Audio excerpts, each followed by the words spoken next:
بیا تاسو ته د ریحان کمپیوټر اکاډمۍ ته د یو نوي ویډیو او نوو معلوماتو سره ښه راغلاست وایم. نننۍ ویډیو کې غواړم پر ډېرې مهمې موضوع باندې بحث وکړم. ځینې ملګري شکایت کوي وایي تلیفون مې چارج ژر ختموي او یا هم کله چې چارج ته کښېږدم چارج ژر نه اخلي. څه ستونزه او څه مشکل دی؟ د دې مشکل د حل کولو لپاره دا ویډیو درسره وګورئ.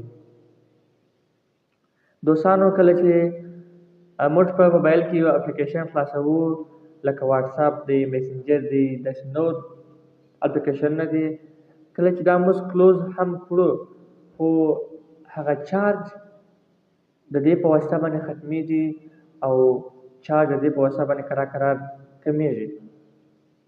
څنګه کولی شو چې د اپلیکیشنونه چې موږ تاسو نه غواړو چې دې څخه کار واخلو تر څو چارج مو ذخیره او نو په کنټرول کې راشي. نو د دې لپاره راځو لومړی پلی سټور ته. په پلی سټور کې کیل اپس وهو، سرچ کې دغه څخه وروسته دا انسټال کوو.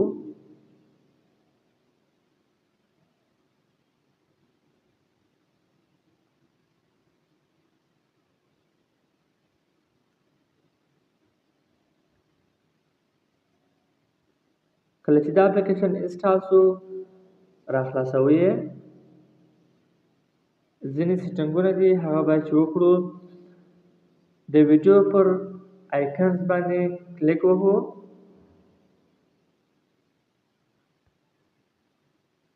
دلته په اجازه هم ورکړو آن به کړو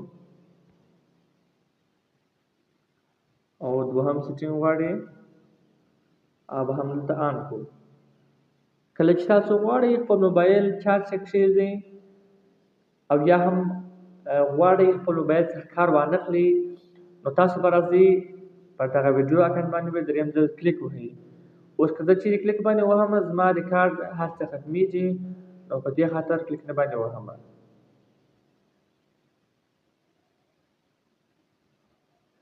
نو دا یو ډېره مهمه ویډیو ده.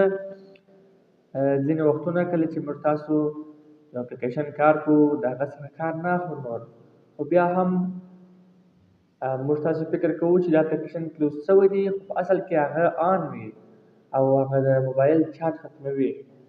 کله چې پر دې باندې کلیک وهئ نو هغه ټول اپلیکیشنونه چې زموږ تاسو چارج ختموي یا هم کموي هغه ټول آف کوي.